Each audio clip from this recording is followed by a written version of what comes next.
एक बार की बात है, गांव में एक पतंग बनाने वाला रहता था। 15 अगस्त आने वाला था, इसलिए उस पतंग वाले ने अब की बार एक बड़ी सी पतंग बनाने की सोची। अब की बार इतनी बड़ी पतंग बनाऊंगा कि सब गांव वाले देखते रह जाएंगे। फिर कुछ दिनों की मेहनत के बाद लल्लू लाल एक 7 फीट ऊंची पतंग बना लेता है। अरे वाह वाह वाह वाह वाह आखिरकार मैंने इतनी बड़ी पतंग बना ही ली। अब मैं इसे कभी नहीं बेचूंगा। मैं इसे हमेशा अपनी दुकान पर सजा कर ही रखूंगा। फिर बहुत सारी पतंगे बनाने के बाद लल्लू लाल एक दिन उन्हें अपनी दुकान पर लगाकर बेचने लगता है।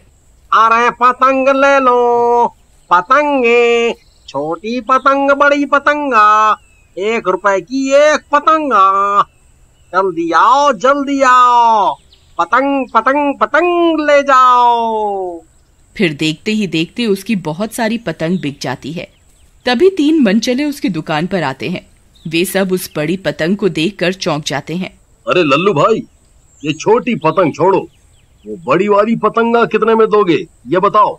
अरे नहीं नहीं भाई, वो बड़ी पतंग बेचने के लिए नहीं है, इसे तो मैं खुद 15 अगस्त को उड़ाऊंगा। फिर मुन्ना के बहुत कहने के बाद भी लल्लू लाल उसे पतंग नहीं बेचता और मुन्ना गुस्से से वहाँ से चला जाता है। फिर रात होने पर वो तीनों दोस्त उसकी दुकान में घुस जाते हैं और वो पतंग चुरा लेते हैं। इस पतंग को सिर्फ मैं ही उड़ाऊंगा। फिर अगले दिन वो तीनों दोस्त मिलकर एक मैदान में उस पतंग को उड़ाने की तैयारी करने लगते हैं। अरे उस्ताद, ये पतंग तो वाकई में बहुत बड़ी है। मुझे तो लगता है इस पतंग के साथ साथ मैं भी हवा में उड़ सकता हूँ। ओकी भाई, वैसे ख्याल बुरा नहीं है। ये पतंग अपने साथ एक आदमी को हवा में उड़ा सकती है। तभी वहाँ से एक लड़की गुजर रही होती है। ओ मेरी रानी, इधर जा रही हो? तेरी इतनी हिम्मत, रुक तुझे अभी बताती हूँ। फिर नीलम मुन्ना को एक तमाचा जड़ देती है। मुन्ना गुस्से में आ जाता है। तेरी इतनी हिम्मत, मुझे मारती है? रुक, तुझे अभी बताता हूँ। फिर वो तीनों नीलम को पकड़ लेते हैं। उस्ताद, मैं तो कहता हूँ इसे पतंग के साथ बांधकर हवा में उड़ाते हैं, मजा आ जाएगा। फिर वो तीनों मिलकर नीलम को पतंग के साथ बांध देते हैं। अरे नास मिटो, ये क्या कर रहे हो? मेरी जान लेना चाहते हो क्या? अरे मर गई रे। फिर रॉकी और बबलू पतंग का एक कोना पकड़कर खड़े हो जाते हैं और मुन्ना को कन्नी देने लगते हैं। उस्ताद, हवा सही चल रही है, हम पतंग को ऊपर की ओर छोड़ेंगे, आप इसकी डोर खींच देना। फिर वो दोनों पतंग को ऊपर की ओर छोड़ देते हैं और मुन्ना डोर खींच देता है और पतंग हवा में उड़ने लगती है। अरे वाह वाह वाह उस्ताद, पतंग तो सच में हवा में उड़ने लगी। अरे वाह वाह, आज तो मजा ही आ गया। अरे मर गई रे, कोई मुझे बचाओ बचाओ। अरे नास मिटो, मुझे नीचे उतारो। हे भगवान, ये मैं कहाँ फंस गई। क्यों मेरी राम प्यारी, ऊपर माहौल कैसे है? मजा आ रहा है ना?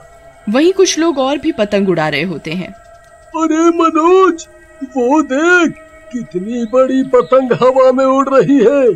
चल इससे पेचे लड़ाते हैं। तभी मनोज अपनी पतंग मुन्ना की बड़ी पतंग की ओर लाने लगता है। अरे उस्ताद, वो देखो, एक पतंग हमारी पतंग से पेचे लड़ाने आ रही है। हमें अपनी पतंग बचानी होगी, कहीं पतंग कट गई तो नीलम का क्या होगा? अरे कमबख्त, मुझे पेचे नहीं लड़ाने। लेकिन मनोज मुन्ना की बातों को अनसुना कर देता है और पेचे लड़ा देता है। अरे मर गए रे। उस्ताद, डोर खींचो, हमारी पतंग कटनी नहीं चाहिए, नहीं तो अनर्थ हो जाएगा। अरे नास मिटे, जल्दी डोर को खींच, अगर मैं कट गई तो आज नहीं बचूंगी। तभी मनोज मुन्ना की पतंग काट देता है। अरे मर गई रे, अरे कोई मुझे बचाओ। तभी पतंग तेजी से नीचे की ओर आने लगती है और धड़ाम से जमीन से टकराती है और जोर से चीखने की आवाज आती है। वो तीनों बहुत डर जाते हैं। अरे उस्ताद, नीलम का क्या हुआ होगा? कहीं वो मर तो नहीं गई? फिर वो तीनों भागते हुए जाते हैं और कुछ ही देर में वहाँ पहुँच जाते हैं। वहाँ पहुँचकर उन्हें नीलम पतंग से बंधी हुई मिलती है। उसके सर से खून बह रहा होता है और उसकी सांसें बंद हो चुकी होती हैं। अरे उस्ताद, ये तो मर गई, अब क्या होगा? अरे भाई, मुझे तो पहले से ही डर लग रहा था। डरो नहीं, किसी को कुछ पता नहीं चलेगा। चलो जल्दी से इसे खोलो, हम इसे यहीं दफन कर देंगे, किसी को कुछ पता नहीं चलेगा। फिर वो तीनों नीलम की लाश को एक गड्ढे में डालकर दफन कर देते हैं और पतंग उठाकर वहां से भाग जाते हैं। फिर कुछ दिनों के बाद वो फिर से उस पतंग को लेकर उसी मैदान में पहुंच जाते हैं। अरे उस्ताद, आज सबकी पतंग काट कर ही घर जाएंगे। फिर वो दोनों फिर से मुन्ना को करने देते हैं और पतंग हवा में ऊपर उड़ने लगती है। फिर कुछ ही देर में उन्हें पतंग के ऊपर एक चुड़ैल बंधी हुई दिखाई देती है। वो तीनों ये देखकर डर जाते हैं। अरे रॉकी भाई, क्या तुम भी वही देख रहे हो जो मैं देख रहा हूँ? हाँ उस्ताद, लेकिन ये चुड़ैल कहाँ से आ गई पतंग पर? पता नहीं भाई, कहीं ये नीलम की आत्मा तो नहीं है। अब क्या करूं? मुन्ना भाई, एक काम करो, पतंग की डोर छोड़ो और चलो जल्दी यहाँ से निकलते हैं। फिर जैसे ही मुन्ना पतंग की डोर छोड़ने लगता है, वो डोर उसके हाथों में लिपट जाती है। अरे उस्ताद, क्या कर रहे हो? जल्दी डोर छोड़ो और भागो यहाँ से, नहीं तो ये चुड़ैल किसी को जिंदा नहीं छोड़ेगी। अरे रॉकी भाई, ये डोर तो छूट ही नहीं रही, ये तो मेरे हाथों से लिपटी ही जा रही है।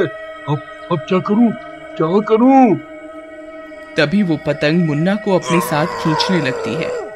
अरे मेरी मदद करो, ये पतंग तो मुझे खुद के साथ खींच रही है। फिर मुन्ना की मदद करने के लिए राहुल और रॉकी भी डोर को पकड़ लेते हैं और तीनों खींचे चले जाते हैं। अरे मर गए रे उस्ताद, ये डोर तो मेरे हाथों से भी लिपट गई है। अब क्या करूं?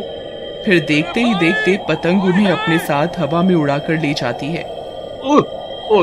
अरे मर गए रे भाई, मम्मी, हम नहीं बचने वाले। अरे चुड़ैल जी, हमें छोड़ दो, हमसे गलती हो गई। आई मम्मी। मुन्ना भाई, हम तो आसमान में उड़ रहे हैं भाई। आई मम्मी। नीलम, हमें माफ कर दो, हमसे गलती हो गई।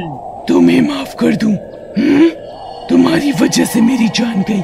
तुमने मुझे इस पतंग के साथ बांधा था। तुम तीनों की वजह से मेरी जान गई है। अब तुम तीनों भी मरोगे। अरे उस्ताद, अब क्या करें? अगर यहाँ से नीचे गिरे तो हम नहीं बचने वाले।